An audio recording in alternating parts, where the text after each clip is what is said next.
What's up, everybody? It is I, Bad Billy, out of Twin Falls, Idaho, founder of the Bearded Patriots, and I wasn't planning on doing another video, but after my last one, which was roughly about 2 hours ago, uh, Jojo from New York, yeah, Crazy Joe from New York, he posted two videos on his channel, and I'm going to put the links to both those videos in the link of I'm going to link them in the description of this video here. But he wants to talk about how jealous I am of him because he's a New Yorker and he thinks he's superior because he's a New Yorker and he's so much better than me. And I'm challenging him now after he's just getting back on the air. But if he had the kind of fan base that he said he did, that he claims he does, then he wouldn't have to worry about that. They'd be his fan base would come flocking to him, and he'd get hundreds of thousands of listeners upon his announcement of coming back if he was as famous as he claims that he is. So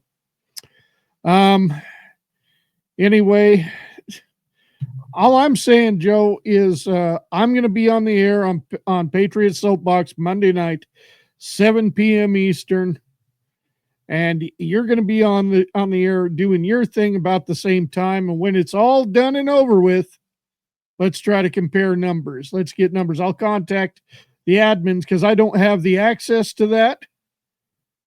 But let's compare the numbers and see what we get. That's all I'm saying. And you're talking about how I can't believe you said you rubbed elbows with celebrities. I seen you take a picture with Andrew Dice Clay, and that was it. And I'll give you credit for that. Yeah, you met Andrew Dice Clay. You claim to have interviewed Lebanon Levi from Amish Mafia, but if you have that, you would, that would be a trophy that you want to keep the recording to, and you can't produce it. Every time I've called you out to do that. But one thing I can do is I can give you proof, because I used to live in Las Vegas, even though you don't want to believe me when I say that. However, so yes, I lived 5 years in Las Vegas, and I was a big part of the MMA scene, covering or the MMA media, basically. I even did some work for MMA Weekly. And I can contact Scott Peterson and have that verified, because I helped him out at the UFC where Anderson Silva got knocked out and lost his title when he was showboating. That was UFC 162. And yeah, I can't believe I forgot the name of the wrestler that knocked him out. But and it should be stuck in my mind, but it's not. But I'm going to present some images just for you, JoJo. And maybe these names might not mean anything to you. You might not know who they are, but a lot of people do know who these people are. So let's start with one. That right there, this was taken back in 2002. I was at Grappler's Quest in Las Vegas, where I met former UFC light heavyweight champion Tito Ortiz. And in fact, at that time, he was still the light heavyweight champion.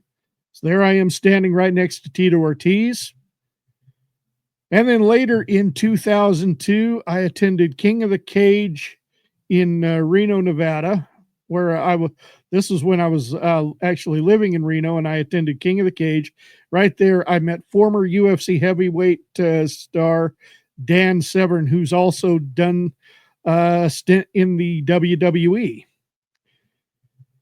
Here is another former UFC light heavyweight champion and Pride FC veteran, Quentin Rampage Jackson. Yes, that too was taken at King of the Cage. And here we are sticking with 2002. I am standing right there with the man who dubbed himself the world's most dangerous man, Ken Shamrock, right before his fight against Tito Ortiz, the first one. Yeah, so again, that's 2002. Now we're jumping ahead to 2007. And here I am at Elite XC in South Haven, Mississippi. That is where I met Randy the Natural Couture, former UFC light heavyweight champion and former UFC heavyweight champion. Also been in a few movies himself, including The Expendables with Sylvester Stallone. Oh, I think this is probably the biggest name that I met. Here is none other than Bill Goldberg, or better yet, known as Goldberg during his stint as a wrestler. Also a former professional football player. Yep. And let's jump ahead. Oh, yeah, this was at the UFC Convention Center in Las Vegas back in 2010. I am standing next to Bas Rutten, former UFC heavyweight champion. And I said Goldberg might be the biggest name, but I don't know if this is actually the biggest name coming up here. But just very well may be the runner-up. Ooh, yes. First ever women's champion in the UFC, and of course had a stint in the WWE as well. That is Ronda Rousey, or Rowdy Ronda Rousey, as she likes to call herself. Yes, indeed. So, of course, that's just a small handful of some of them that I met. Now, this one right here is the least known, but I'm posting this one for a very specific reason.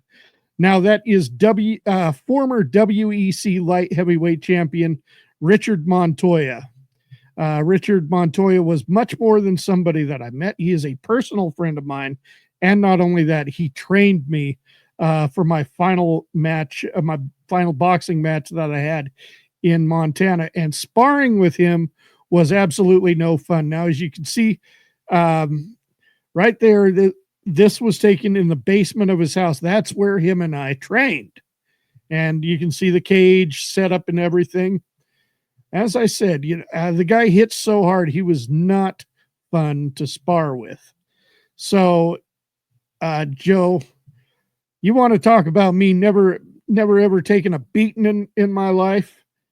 I mean, I've gotten the whoopings that I deserved as a kid, as I stated in my previous video. Plus, try getting hit by this guy. You couldn't fucking handle it. I got up from it. You wouldn't have. You wouldn't have. In fact, here's the story behind that too, is during that time, he set me up with different sparring partners, but there was one day one of my sparring partners couldn't show up, so he wanted me to work on my defense. He had previously, unfortunately, lost his title belt in probably about a week or 10 days earlier. And he sustained an injury to his face that required a little plastic surgery. So I wasn't allowed to hit him.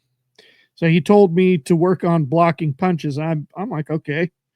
He floored me with a jab, wearing a 16-ounce gloves. I felt my body go numb.